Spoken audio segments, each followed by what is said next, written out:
그런데 아까 뭐 홍준표 후보는 저 외곽 조직 한덕수 대행 출마라는 그 목소리를 평가절하하긴 했습니다만 국민의힘의 대권 주자들도 한덕수 대행을 바라보는 기류가 조금씩은 바뀌는 것 같습니다.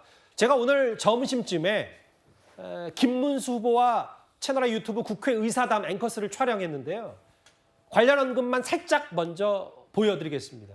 김문수 후보가 한덕수 대행 향해서 이렇게 말을 했습니다. 다른 인터뷰를 보니까 후보님, 한덕수 대행이 출마하면 본인이 먼저 단일화를 얘기하겠다고 하셨어요? 그래야 되지 않습니까? 지금 제가 국민의힘의 후보가 됐는데 유일한 단일 후보인데 한덕수 권한대행은 국민의힘에 입당도 안 했어. 무조건 이걸 합치지 않고서는 매우 어려운 게임이다. 대선 때는 지게작대기도 필요하다. 들어올 사람 다 들어와야지. 한덕수도 빨리 그만두고 입당했으면 좋겠네. 저 성친 부의장님. 예. 김문수 후보 제가 직접 만나봤는데 이런 얘기를 했습니다. 한덕수 대행에게 단일화를 먼저 제안하겠다고 했어요. 그러니까 이전의 스탠스로 조금 뉘앙스가 바뀐 것 같은데요. 원래는 처음에는 국민의힘 후보들이 국민의힘 이제 후보 등록이 완료되기 전부터 뭔가 국민의힘 일부 의원들이 한덕수 차출론을 이야기하자 좀 불쾌감을 표출했었거든요. 왜냐하면 국민의힘 경선이 시작되지도 않았는데 국민의힘 그리고 그 당시에는 후보군이 뭐 15명이다, 20명이다 이런 얘기가 있었는데 그들로는 안 된다라는 마치 그 자백이라도 하듯이 한덕수 권한대행을 차출해야 된다는 주장을 했을 때는 좀 분위기가 이렇지는 않았거든요. 근데 지금 최근 여론조사 이런 데서 한덕수 권한대행의 지지율이 어느 정도 오르고 있고 그리고 이제 경선이 시작됐고 이런 상황에서 뭔가 이 국민의힘 경선에서 여유 있는 모습을 저는 보여주기 위해서는 내가 돼가지고 한덕수 권한대가 또 단일도 할 것이다. 이런 모습을 보여주는 것이 본인에게 유리하다고 판단한 것 같습니다. 하지만 그럼에도 불구하고 저는 한덕수 권한대행이 사실상 국민들이 받아들일 때는 윤석열 정부의 결국 2인자 아니겠습니까? 그 국민의힘 당적은 갖지 않았지만 국민의힘 정부에서 사실 운영을 2인자를 했던 사람이 이 국민의힘 경선이 끝난 이후에 다시 뭔가 결승전을 치르듯이 그런 혜택을 받고 나왔을 때 과연 저는 일반 국민들뿐만 아니라 국민의힘 지지층에서도 반발이 있을 거라고 보거든요. 그렇기 때문에 김문수 후보나 이런 후보들이 문을 아무리 연다고 해도 그 국민들이 마음을 열고 받아줘야 왜냐면은 이 경선 기간이 안 그래도 그 대선 기간이 짧은데 한덕수 권한대행만 검증의 시간을 아주 짧게 가져갈 수 있다는 거는 너무나 큰 혜택이거든요. 그렇기 때문에 저는 제가 봤을 때는 보수 지지층이 이거를 받아들일 때까지는 저 후보들이 아무리 받아들인다 한들 한덕수 권한대행이 거기에 뭐 결승전이다 이런 방식으로 단일화를 할 명분은 아직까지는 저는 없다고 봅니다. 이현정 의원님 이런 게 있어요. 물론 김문수 후보는 저에게 직접 한덕수 대행을 뭐 국무위원으로서 뭐 비교적 잘 아는데 권력 의지가 그렇게 강하진 않다라는 평가도 하긴 했습니다만 뭐 출마한다면 단일화 먼저 제안하겠다고 홍준표 후보는 대선 때는 지게짝대기라도 필요하다. 이게 잠시 후에 저희가 뭐 대선판 여론조사도 만나볼 텐데 이재명 후보가 어쨌든 과반 50%를 넘은 여론조사 수치도 있기 때문에 이게 무슨 뭐 결승전, 준결승전, 준준결승전 경선판이 한덕수 대행 때문에 문제가 생기더라도 일단 무조건 힘을 합쳐야 이재명 후보에게 대적할 만큼의 힘이라도 키우는 거 아니냐 이런 분석이거든요. 근데 이제 힘을 합쳐야 되는데 과연 힘이 있냐는 게 이제 문제겠죠. 왜냐하면 압도적인 뭐 죄송합니다 지지율이라든지 이런 것이 이제 한덕수 대행이 가지고 있다 그러면 아마 국민의힘 쪽에서는 당내 주자들의 경쟁력이 떨어지다 보니까 단일 후보가 되더라도 나중에 이제 단일화를 통해서 뭔가 어떤 이 효과를 놓으려고 할 텐데 과연 그럴 수 있는 지금 상황인가라는 게 아마 의문이 있을 거예요.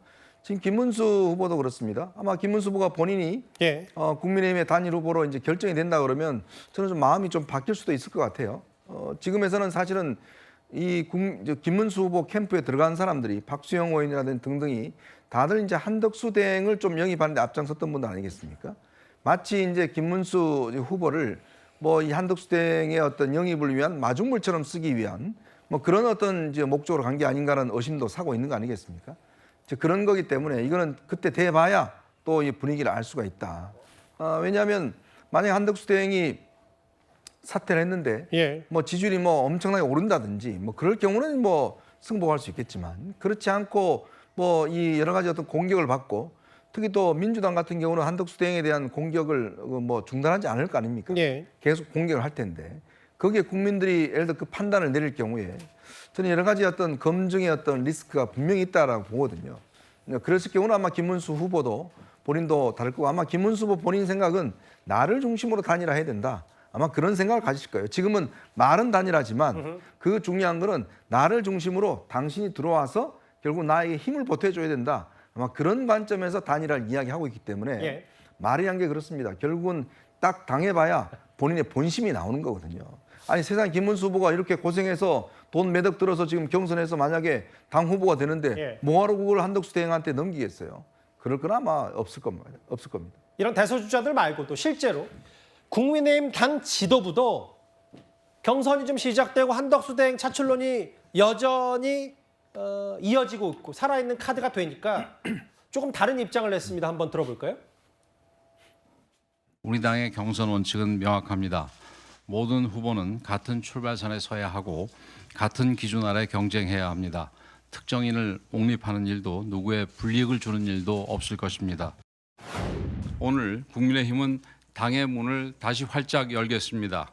잠시 당을 떠났던 분, 다른 정당에 몸담았던 분들 과거에 연연하지 않겠습니다. 민주당 이재명 세력의 국정 파괴와 국가 혼란을 막아낼 유일한 길은 더 넓고 더 단단한 자유 세력의 결집뿐입니다. 이 부분은 한덕수 대행만 콕 집어서 권영세 비대위원장이 얘기하는 것 같지는 않고 윤기천 부위원장님 이게 지난 총선 과정에서 탈당 혹은 공천 과정에 여러 파열음도 있었고 이런 사람들까지 반 이재명이면 다 모이게 하겠다고 어느 선까지 다 모이겠다는 거예요? 그 제한이 없죠. 그러니까 저희가 역대 보면은 이제 물론 그 지난 총선 과정에서 탈당을 하고 민주당으로 가신 분들도 있어요. 그분들까지 포함하는 걸로 보이고 지금 역대 그 단일화가 필요성이 있다고 해서 추진된 부분들은 자체적인 그 한 정치 세력만 갖고는 정권을 지키거나 창출하기 어렵다고 판단될 때 또는 심히 버겁다고 판단될 때는 거의 다 단일화를 추진했어요. 그러니까 기조가 다른데도 단일화를 추진했거든요. 지난번에 DJP 연합이라는 것이 그 어떤 선례죠. 그리고 노무현 대통령도 정몽준 후보와 단일화를 추진했고 문재인 대통령도 안철수와 추진했고 윤 대통령마저도 안철수와 추진했단 말이죠. 안철수 의원과. 예. 이런 식으로 이 단일화의 한계라는 것은 없는 것이고 제 세력이 만약에 모여가지고 그 단일화가 마이너스 그 효과만 없다 그러면 이거 추진하는 것은 저는 이걸 굳이 반대할 이유는 없다고 봐요. 따라서 저 부분은 본인들이 만약에 판단이 쓴다 그러면 본인들의 결단 문제인 것이지 정당 입장에서는 정당 스스로 판단해가지고 여러 정치 세력을 규합하는 부분이 국민 판단의 마이너스적 요인이다. 이런 판단만 쓰지 않는다 그러면 예. 문호 개방은 저는 자연스러운 부분이고 여기에 문호 개방했는데 들어올 사람들이 나 들어가겠다라고 오는 것을 막을 필요는 없는 거잖아요. 예. 그런데 그 사람들 보고 오라고 저희가 막 사실 촉구할 필요는 없지만 들어오겠다고 하는 부분을 어려운 막는. 문제네요. 들어오라고 강권하는 것도 아니고 또 그렇다고 누굴 특정해서 또 얘기하는 것도 아니고요. 예를 들면 아까 고건 전 총리 이런 분들은 다 경기고 출신들이잖아요. 손학규 이런 분들이 본인들이 판단해가지고 누구를 나가라라고 하는 부분은 우리가 막을 수 없는 부분이고. 예. 그러니까 저 부분이 정당 입장에서 판단할 부분이 필요성이 있다라고 생각이 들고 저희가 당대표를 뽑는 것이 아니기 때문에 저 부분 조금 열린 자세로 봐야 되는 것이 아닌가라는 것이 이제 권영세 비대위원장 입장이 아닌가 싶습니다. 그러니까 그 강성필 부위원장님 저게 권영세 비대위원장이 특정해서 한덕수 권한대행만 일컫는 건 아닌 것 같고 특히 이준석 의원이야 보수 정확히는 국민의힘의 러브콜 몇몇 사람들의 러브콜을 아예 말도 안 되는 소리라고 손살을 치고 있지만 이런 부분까지도 염두에 둬야 빅텐트다라고 생각하는 것 같아서요. 근데 정치가 명분, 실리 두 가지 다 있으면 좋고 둘 중 하나라도 있어야 되거든요. 예. 그러면 저렇게 보수 단일화가 성사가 되려면 명분이 있어야 되는데 이준석 후보까지 단일화 장으로 끌어들이려면 이 탄핵의 강을 건너야 됩니다. 그러니까 이준석 후보 같은 경우는 비상계엄 잘못됐다, 탄핵해야 된다, 그리고 윤석열 정부 3년 내내 윤석열 대통령에 대해서 직접적으로 공격을 했던 정치인입니다.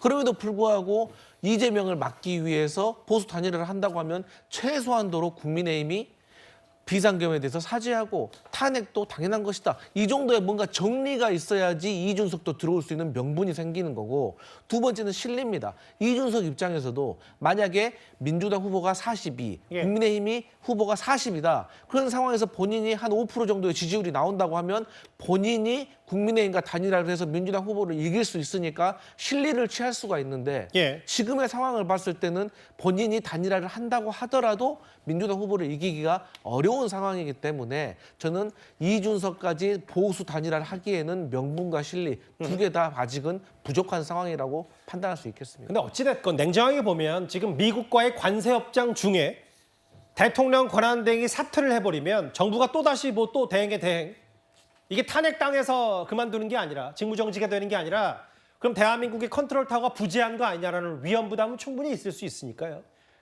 뭐 여기 계신 분들도 한덕수 대행의 출마에 대해서 뭐 호의적이진 않으신 것 같아서 본인은 노코멘터라고 얘기를 했지만 여러 가지 것들을 좀 염두에 두고 있을 겁니다. 한덕수 대행에 대한 촉구 기자회견까지 열겠다는 외곽 조직 얘기까지 저희가 준비한 첫 번째, 정확히는 1위였고요. 다음 주제는 이 얘기를 가보겠습니다.